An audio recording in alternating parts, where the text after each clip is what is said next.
मराठा समाजाचे जे काही आरक्षणाचा प्रश्न होता तो सुटलेला का? आधी 10% आणि आता त्यांची मागणी नाही, मला असं वाटतं की आता कोण काय करणार याच्याबद्दल तर मी बोलू शकत नाही, पण जे काही प्रश्न आहेत ते प्रश्न सोडवण्याचा आमचा प्रयत्न आहे. मराठा समाजाला जे जे देता येतील ते आम्ही यापूर्वी दिलंय. आपल्याला कल्पना आहे, मी मुख्यमंत्री असताना पहिल्यांदा आपण आरक्षण दिलं, त्यानंतर मग त्याच्यामध्ये ते हायकोर्टात टिकलं, सुप्रीम कोर्टात टिकू शकलं नाही, परत शिंदे साहेब मुख्यमंत्री झाले तर आपण त्या ठिकाणी आरक्षण दिलेलं आहे. आपण आपल्याला कल्पना आहे की अण्णासाहेब पाटील आर्थिक विकास महामंडळ हे आपण सक्षम केलं आणि श्री नरेंद्र अण्णासाहेब पाटील यांना अध्यक्ष केलं. त्यांच्या नेतृत्वामध्ये 1.5 लाख मराठा तरुणांना आपण उद्योजक केले आहे. ते नोकरी मागणारे नाही, नोकरी देणारे झालेले आहेत. आपण सारथीची निर्मिती केली. सारथीमुळे आज IAS IPS किंवा MPSC मध्ये किंवा सगळ्या स्पर्धा परीक्षांमध्ये मराठा समाजाचा टक्का त्या ठिकाणी आपण वाढवलेला आहे. त्यांना चांगली त्या ठिकाणी एक प्रकारे वाव मिळतो आहे. शिक्षणामध्ये आपण शिष्यवृत्तीची योजना सुरू केल्यामुळे उच्च शिक्षण सोपं झालेलं आहे. राहण्याची व्यवस्था, खाण्याची व्यवस्था व्हावी म्हणून निर्वाह भत्ता आपण पंजाबराव देशमुख निर्वाह भत्ता योजना सुरू केली, त्यामुळे तीही अडचण आपण दूर केलेली आहे. आणि यासोबत जी चांगली मुलं आहेत ज्यांना परदेशात शिकण्याची इच्छा आहे, चांगले मार्क आहेत पण पैसे नाही म्हणून शिकू शकत नाही, त्यांच्या परदेशी शिष्यवृत्तीची योजना देखील आपण सुरू केलेली आहे.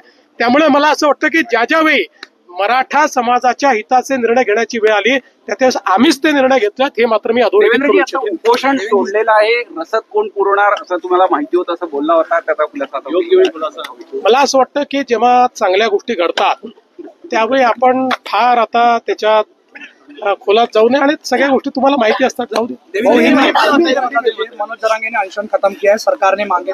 त्या ठिकाणी तुम्ही होतात, लक्ष ठेवून GR वेळेवरती आले आणि पूर्णपणे व्यवस्थित सगळं झालं आणि तुमच्या नावानं पुन्हा एकदा तुमच्या नावानं हे झालं की मराठा समाजाला तुम्हीच न्याय देण्याचा प्रयत्न केला आणि सोशल मीडियावर सुद्धा तुमच्या नावानं हे येत आहेत की तुमच्याच हस्ते हे झालंय. अभिनंदन केलं. बघा, मी एक गोष्ट सांगतो की सातत्याने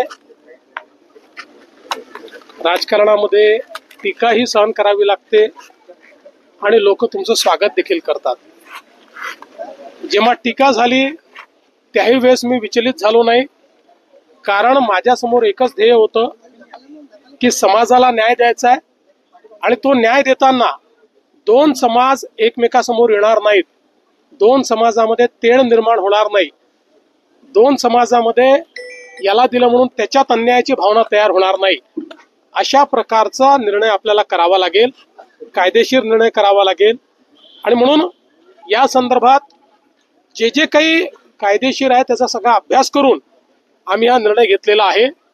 याचं श्रेय हे आमच्या मंत्रिमंडळ उपसमितीला आपण दिलं पाहिजे की ज्यांनी खूप चांगलं काम याच्यामध्ये केलेलं आहे, ज्यांनी खूप मेहनत याच्यामध्ये केलेली आहे आणि पुढेही ही समिती सातत्याने समाजाकरता काम करेल.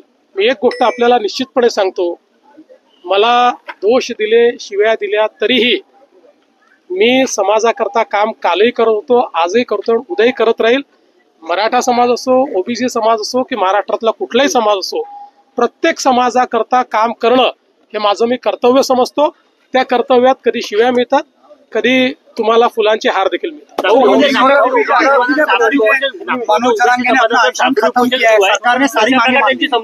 मला असं वाटतं की आता साखळी उपोषणाची आवश्यकता नाही. जो काही OBC समाजामध्ये एक समज तयार झाला होता की त्यांचं आरक्षण काढून दुसऱ्या कोणाला तरी देण्याचा प्रयत्न होणार आहे, असं कुठेही झालेलं नाही. त्यामुळे मला असं वाटतं की आता OBC समाजाने देखील या संदर्भात आता सगळी आंदोलनं ही परत घेतली पाहिजेत.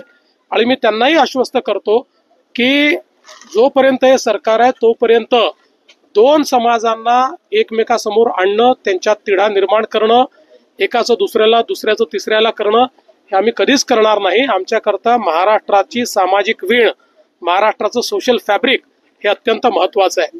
या निमित्ताने मी खरं म्हणजे माझे जे सहकारी आहेत, दोन्ही उपमुख्यमंत्री माननीय श्री एकनाथराव शिंदेजी आणि माननीय श्री अजित पवारजी यांचेही आभार मानतो. कारण ज्यावेळेस आम्ही या संदर्भातले निर्णय घेतले त्यावेळेस त्या निर्णयामध्ये हे दोघंही पूर्णपणे माझ्या पाठीशी होते. त्यांनी पूर्ण समर्थन या संदर्भात आम्ही तिघांनी या मंत्रिमंडळ उपसमितीला दिलं होतं, त्यामुळे त्यांचे मी आभार मानतो.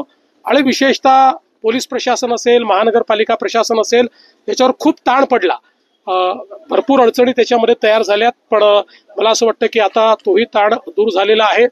माननीय उच्च न्यायालयाने देखील काही नाराजी व्यक्त केलेली आहे. सरकारच्या बद्दलही त्यांनी काही आम्हालाही सूचना केलेल्या आहेत.